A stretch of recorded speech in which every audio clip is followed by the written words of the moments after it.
Hey, what is going on, guys? Recently, EZFN made the announcement that the Season 4 beta will be coming to an end shortly, and we should be going to the full launch in 1 to 3 days. So overall, that's really exciting, and I want to give you an update on what's been going on over the last few tests, kind of what you should expect moving into the full launch. So we'll cover the release details that they've given so far, some known bugs that are still lying around, possible new features that I hear are in the works of being added but aren't there quite yet. Just a quick refresher on what you should expect for the meta if you haven't played Season 4 in a while. And then finally, a quick discussion on whether Season 4 or 7 might be the better season for you to play. Okay, so let's start out with the full release. What we've been told is 1 to 3 days. The beta should come to end, which should be followed by the full release. They have said NA servers aren't going to be coming quite yet. They're going to come when there are enough players. Honestly, I'm not sure if long-term there will be enough players to justify NA. I'm sure at the launch it'll be pretty high, but we'll just have to wait and see there. I don't know exactly what their cutoff is.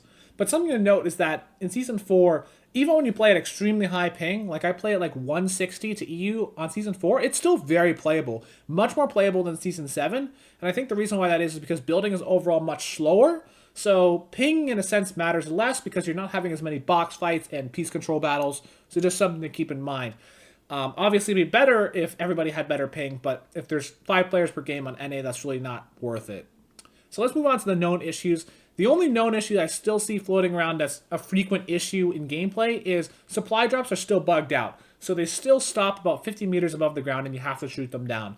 You have to keep in mind that doesn't mean that supply drops aren't worth getting, but if you go for one, it's going to make a huge, basically, I'm right here warning for every player within maybe 500 meters or so. So that is worth keeping in mind. Overall, though, I'd say the amount of bugs is pretty low in Season 4.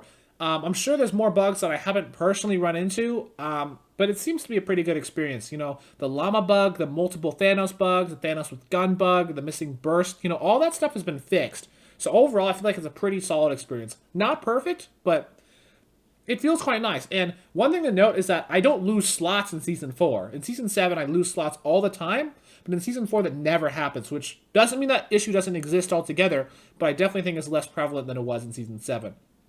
Okay, in terms of possible new features, I hear Siphon may get added in the future. I definitely would advocate strongly for Siphon to get added. And when I do the poll whether you guys want Siphon, the vast majority of you do want it. I think it really picks up the pace of the game, and I think makes it more enjoyable, but it is non-historical. I understand the argument against it, but it sounds like that may be in the works. In addition, the controller custom binds mod, I was talking about that early on in the patches. It seems like they haven't been able to get around to it. I'll have to get back and see if I can get them to add that. That would be really nice for controller to make it more playable. Controller, I actually think, is still usable even without custom binds because L2 is very powerful, and if you know how to play around L2, you can still dominate, but it is frustrating that you don't have custom binds. And then finally, they're still working on a Season 4, Season 7 settings sync. Some of it is working, like your locker seems to sync over, the video settings sync over, but your sensitivity and your control options don't sync. They're still working on that. Hopefully that'll come in the full release, and if not, at some point down the line. Now, if you haven't played Season 4 in a while, I just want to give you a quick refresher in case you've kind of forgotten what kind of meta exists in Season 4. So Season 4 is much slower turbo build, meaning that the meta is much more focused on positioning, ranged engagements than just purely box fighting. There still is quite a bit of build fighting, though. There's not a lot of mobility also, so natural high ground and positioning matters a lot more. In terms of your close range options, there's probably more than a dozen viable combos between the pump, tac, heavy shotgun, tactical SMG, silenced SMG, LMG standard AR. You can form so many interesting combos with double shotgun, shotgun SMG, even multi SMG. There's just many viable options, and it really is a lot of fun to mess around and find what combo works best for you. No matter whether you have low ping, high ping, bad aim, good aim, it doesn't matter. You can find a combo that works for you. So overall, really enjoyable there. AR meta, I think, is a bit less interesting. I think the Scar is the best option. The Burst is alright, and the Scoped AR is not great. Sniper meta, there's 2 options, Bolt and Hunting. Structure Destroyers, Grenade Launch, RPG. Minigun, I don't think is amazing, but I think it's more viable because building is slower, so you're more likely to leak a shot.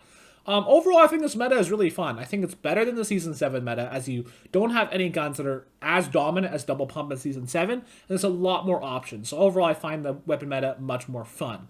It's overall very open and free, so you can really pick and choose what you like. Finally, Season 4 versus Season 7, assuming both are running at the same time, which season is the better choice for you? Season 7 has wider platform support, which is an advantage, but assuming the season is supported on your platform, I'd say Season 7 has more modern features, so if you're coming from Chapter 5, it's going to feel a lot more natural to play Season 7 than Season 4. You may find that Season 4 just feels too limiting and limits you too much, and you might not find that enjoyable. Season 7 also has a much faster pace with much more mobility and faster building. Overall, can make it a fast-paced experience where mechanics matter more, and being quick on your feet really matters. While Season 4 you might enjoy because in a sense it can feel less sweaty because building is slower. It's a more methodical type of gameplay, much slower pace, positioning matters more. If you like that type of gameplay, Season 4 might be where it's at for you. Also, one more thing is Season 7 has Siphon, which will make it even more fast-paced, while Season 4 currently does not, but that may change in the future. So really, I think both seasons are really fun, and it's honestly just down to which type of gameplay appeals more to you. But honestly, both can be fun, even if you like one more than the other. I still think it's worth a try to try the other season just to see what you think of it. You may find aspects of that season more fun. And with that, I hope this video is interesting, and I'll catch you in the next one.